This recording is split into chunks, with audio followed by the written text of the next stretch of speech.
Most people don't lose money because they're stupid. They lose money because they think they're smart. It sounds harsh, but it's the truth. And today I'm going to show you why you think you're good with money, but you're actually not. Let's start with something simple. Almost everyone believes they make rational, intelligent financial decisions, but studies in behavioral finance show the opposite. Even highly educated people fall into the same psychological trap, the overconfidence trap. And what makes this trap even more dangerous is that it doesn't feel like a trap. It feels like confidence, competence, and clarity. Your brain doesn't warn you that you're drifting into overconfidence. It rewards you for it. It makes the wrong choice feel smart. Overconfidence is the illusion that your financial skills are better than they actually are. It makes you underestimate risks, overestimate your knowledge, and feel like you're in control even when you're not. It's not that you're incapable. It's that your brain constantly tells you a comforting lie. I know what I'm doing. But that confidence is rarely based on anything measurable. It's usually based on a lucky moment, a tiny bit of exposure, or a pattern your brain thinks it sees. We're wired to feel certain long before we understand something. Let's be honest. You've probably done at least one of these. You bought something because you were sure it would go up. You took a loan thinking you could easily manage it. You felt confident trading crypto or stocks after one lucky win. Or you believed you could outsmart the market because you watched a few videos. And here's the funny part. These decisions usually feel good at the beginning. You feel in control, you feel smart, and for a while everything seems aligned with your belief. That early sense of, I got this, is exactly what blinds you later. Every one of these is the same behavior pattern. Confidence first, reality later. And the reason you feel so certain is 3 psychological forces are silently shaping your decisions without you noticing. The first one is the illusion of control. This is when you believe you're controlling outcomes that are actually random. Maybe you think your timing, your intuition, or your experience gives you an edge. But most short-term financial outcomes have far more randomness than your brain wants to accept. Your mind hates uncertainty, so it pretends you're in control. And the more experience you think you have, the stronger this illusion becomes. People often mistake familiarity for mastery. Just because you've been around money your whole life doesn't mean you're good with it. But your brain loves to blur that line. The second force is survivorship bias. You see the people who got rich, not the thousands who failed. Your brain selectively focuses on winners because that story feels inspiring and simple. You remember the success stories and ignore the failures. So you tell yourself, if they could do it, you're comparing your beginning to someone else's highlight reel. You're seeing the tip of the iceberg, not the massive structure beneath the surface. And that selective visibility makes you dangerously confident. The third force is the Dunning-Kruger Effect. The less you know about a complex subject like investing or personal finance, the more confident you feel about your decisions. It's not your fault. Your brain is trying to protect your ego. It convinces you that you're more skilled than you are, because admitting uncertainty feels uncomfortable. But the moment you truly start learning, deeply learning, you realize how little you actually know. That's why experts sound cautious and beginners sound bold. Now, let me show you how this plays out in real life. When crypto pumps, people say, I knew it would happen. When a stock rises, they say, I picked the right one because I'm good at this.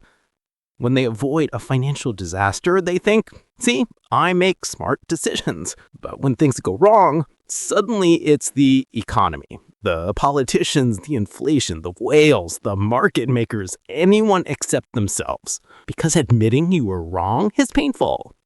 And your brain is wired to avoid pain, even if the cost is much higher later. So it creates stories, excuses, and narratives to protect your ego. The truth is simple. Your brain rewards confidence more than accuracy. Every time a confident decision works, even by luck, you get a dopamine hit. Your brain learns a false rule.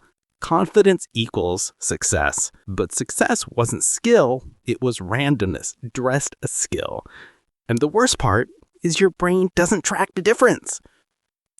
This overconfidence causes several dangerous behaviors. First, you ignore warning signs. Even when evidence suggests something is risky, your brain filters it out. You only see what supports your confidence. Second, you take bigger risks than you should. A small win makes you feel unstoppable, so you start chasing larger gains. Third, you double down on bad decisions. Instead of cutting losses, you defend your choice because you don't want to be wrong. Your ego becomes more valuable than your money. And fourth, you trust your feelings more than data. You listen to your excitement, your fear of missing out, your pride, not the numbers. Let's walk through a simple example that happens to almost everyone. Imagine you have 3 choices: safe, moderate, and risky. Safe gives slow, steady growth. Moderate is balanced. Risky offers huge gains, but huge losses. If you are perfectly rational, you would compare risk and reward. But you're not just rational, you have emotions. So your brain whispers, "You're different. You won't fail. You know what you're doing." And if you've ever had a lucky moment, a small win, a good guess, or a perfect timing, that whisper becomes even louder. It becomes a voice you trust. You choose the risky option.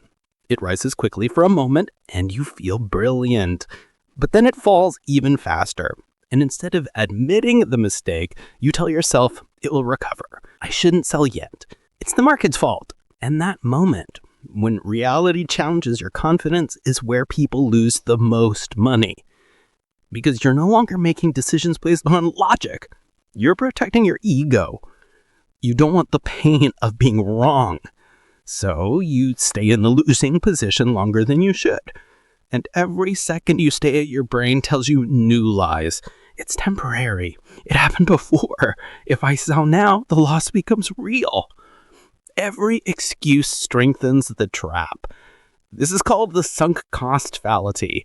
You hold on to something just because you invested in it, not because it makes sense anymore. Combine the overconfidence trap with the sunk cost fallacy, and you get a perfect psychological storm.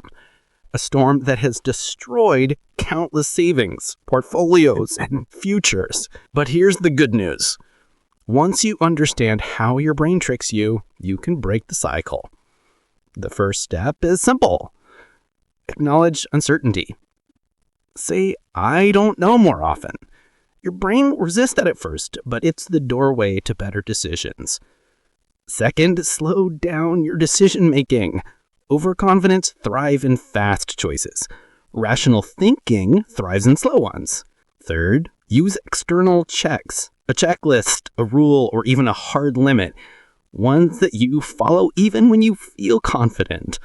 Fourth, seek information that challenges your beliefs. Don't just look for reasons you're right. Look for reasons you might be wrong. And fifth, remind yourself that confidence is not a skill. Confidence is a feeling, and feelings are not facts. Smart people don't succeed because they feel smart. They succeed because they question themselves. They succeed because they know confidence can be a trap. And the smartest people are the ones who stay humble, not the ones who feel certain. So, the next time you make a financial decision and feel certain, pause. Ask yourself, is this skill or just confidence? Because being good with money isn't about knowing everything. It's about knowing when to doubt yourself. And that's the difference between people who keep their wealth and people who lose it.